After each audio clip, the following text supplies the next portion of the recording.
What's up, my name's TechNumber here for Troubleshoot, and welcome back to an incredibly nerdy and specific video. In this video, I'll show you how to get the area of shapes and objects inside of Adobe Illustrator. It may not be super accurate, but if you're just trying to do simple comparisons, it's pretty much exactly what you're looking for. So do take the measurements with a grain of salt, especially if you're working in pixels rather than centimeters, etc. Anyways, it's really simple to get going, so here's all you need to do. I'll start by firing up Adobe Illustrator. This should work in practically any version. You don't need 2022. It's a simple JavaScript. It's a simple script that we'll be adding to Adobe that you can simply use anytime you want. With Adobe Illustrator open, I'll go ahead and open up any image. Obviously, this would be something you want to measure, but just to make things chippy, I've dropped my background in here. Let's figure out the area of my Troubleshoot logo in this background. All you have to do is find a shape. I'll use a shape up here. You can draw a rectangle, or preferably you can use the pen tool over here to get more accurate measurements. You can measure all the way around.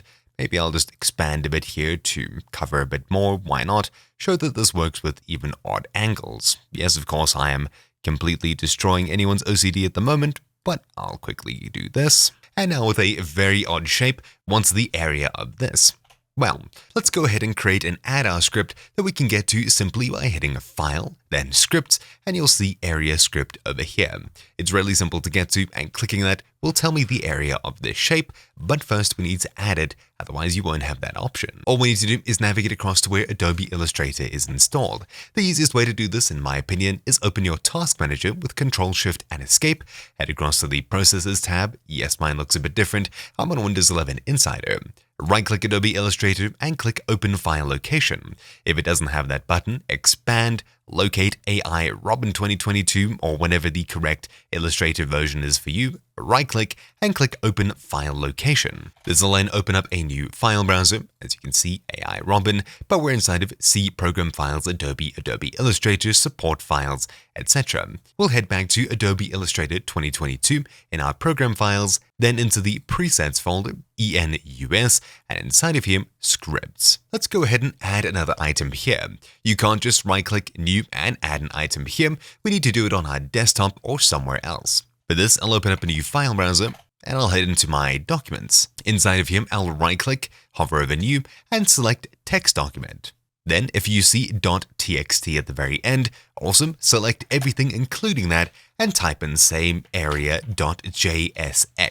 If you don't see .text at the very end of it, click Yes here. We'll need to head across to, on Windows 11, View at the very top, then Show, and File Name Extensions should be ticked, as well as Hidden Items. On Windows 10 instead, you'll find a View tab at the very top. Make sure that you have the View tab selected, then File Name Extensions ticked, as well as Hidden Items. Then you should be able to remove the .txt and replace it with .jsx. When that's done, right-click this and choose Edit to edit it in Notepad, but of course you can use any text editor or open it in any other way. In the description down below, you'll find some text that we'll copy and paste into here, then hit Ctrl+S to save, and we can close this JSX file.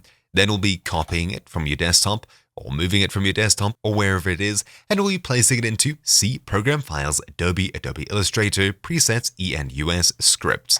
Right over here, I'll click Continue. Yes, it prompted for admin, and now we've successfully installed it. At this point, you should be able to open up Adobe Illustrator, select any shape or object, File, Scripts, and you should see it here.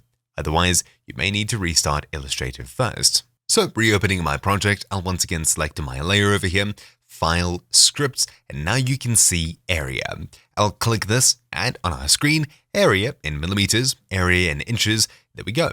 Awesome. So of course this may not be exactly what you're looking for, but you can simply open that text document at any time in any text editor and change exactly how things work to cm, m, inches, feet, kilometers, anything you want, just type it in there. Of course, if you're not exactly working in centimeters to begin with and instead you're working in pixels, just keep in mind that this will be relative to whatever you're working in some way or another. Usually I'll use this to compare the area of two objects or two shapes, rather than trying to get things very accurately done. This is a very rough way of doing things, but it really gets the job done for specific things. For example, here's Adobe Audition, and inside of it I have a waveform, from on the left-hand side over here after I placed in my new acoustic panels in my room, and over here before.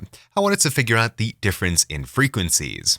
See exactly what's changed. I took my pen, then I drew roughly around the frequencies here to see exactly how much area this would take up, and after drawing my shape, I'll go File, Scripts, Area, there we go, 1294, and drawing another shape over here, a little bit more accurately, File, Scripts, Area, 800.